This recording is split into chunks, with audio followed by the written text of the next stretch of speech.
prophets, religions, and books. Islam. Conditions for being a true Muslim. The word Islam in Arabic means self-devotion, submission, salvation, as well as peace. Imam Azam Abu Hanifa rahmatullahi alayh has defined Islam as submission and obedience to Allah Ta'ala's commandments.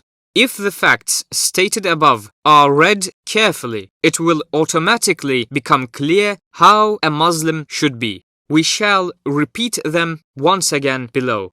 First of all, a Muslim is clean, physically and spiritually. But let us begin with physical cleanliness. In several different places in the Quran al-Karim, Allah Ta'ala declares, "I like those who are clean." Muslims do not enter mosques or houses with their shoes on. Their carpets, their floors remain spotless and clean. Every Muslim has a bathroom in his house. Their bodies, underwear, and food are always clean. In this way, they do not spread microbes and disease. The Palace of Versailles, which the French boastfully announce to the world, does not have a bathroom. In the Middle Ages, when a Frenchman living in Paris got up in the morning, he used to urinate and defecate into a chamber pot. Since there was no toilet in his house, he would take that pot and a bottle used for drinking water to the river Seine. First, he would take his drinking water from the river and then pour the urine and the feces into the river.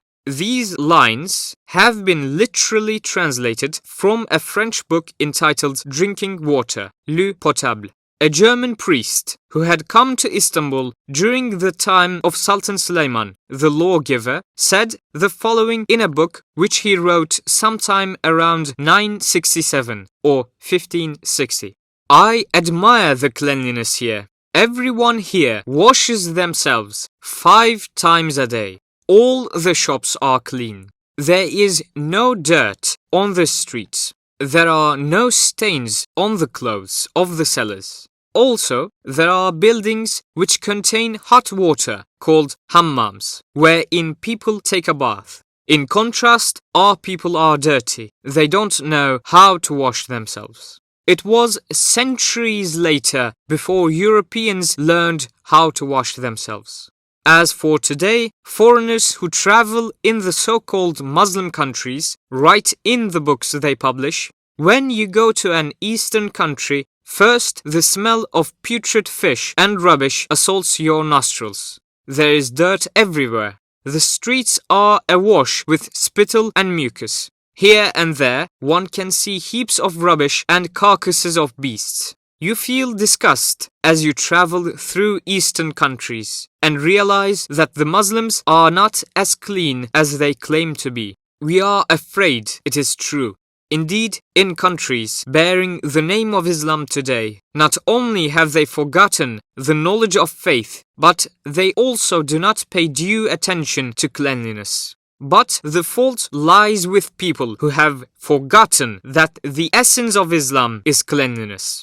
Poverty is no excuse at all for being dirty. A person's spitting on the ground or dirtying the place has nothing to do with money. Such dirty people are the wretched who have forgotten Allah Ta'ala's commandments on cleanliness. If each Muslim knew his religion perfectly and practiced it with devotion, this uncleanliness would go away automatically.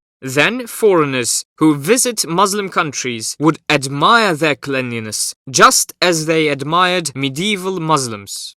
A true Muslim is clean and takes great care of his health. He never consumes alcoholic drinks, which is a kind of poison. He doesn't eat pork, which has been prohibited on account of its various dangers and harms. It has been discovered that the virus causing the contagious and fatal disease AIDS, which is afflicting homosexuals, exists in pigs.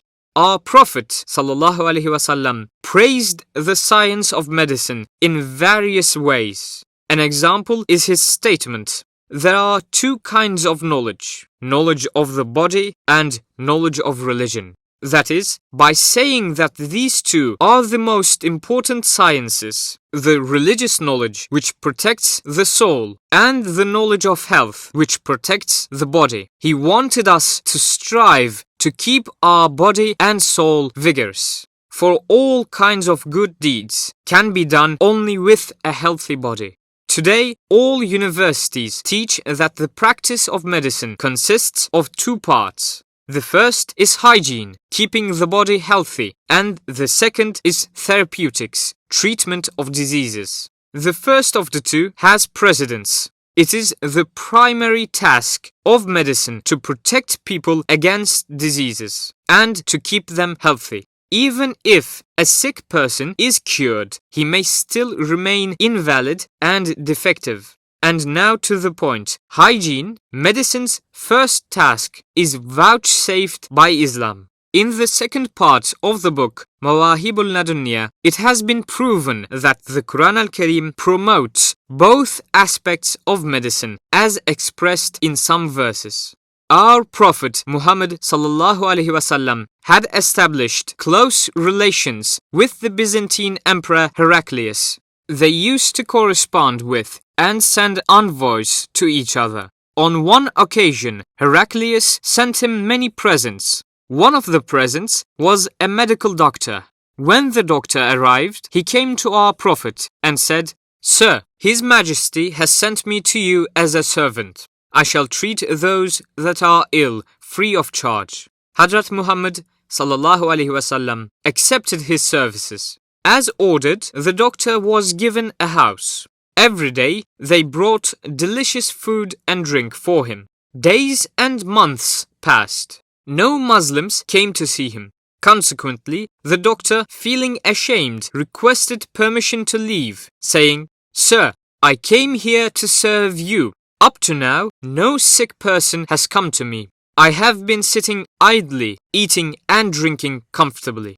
And now I would like to go back home." Our Prophet ﷺ responded, "It is up to you. If you would like to stay longer, it is the Muslim's primary duty to serve and show honor to their guests. However, if you would like to leave now, have a good journey. But you must know that even if you were to stay here for years, no Muslim would come to see you. It is because my companions do not become ill. The Islamic religion has shown the way to good health. My companions pay great attention to cleanliness. They do not eat anything unless they are hungry, and they stop eating before becoming fully sated." With the words above, we do not mean to say that a Muslim never becomes ill. However, a Muslim who pays attention to his health and cleanliness remains healthy for a long time. He hardly becomes ill. Death is a fact of life. It cannot be avoided. Everyone will die as a result of some illness. Yet, being able to keep one's body healthy until the time of death is possible only by paying attention to Islam's commandments on cleanliness.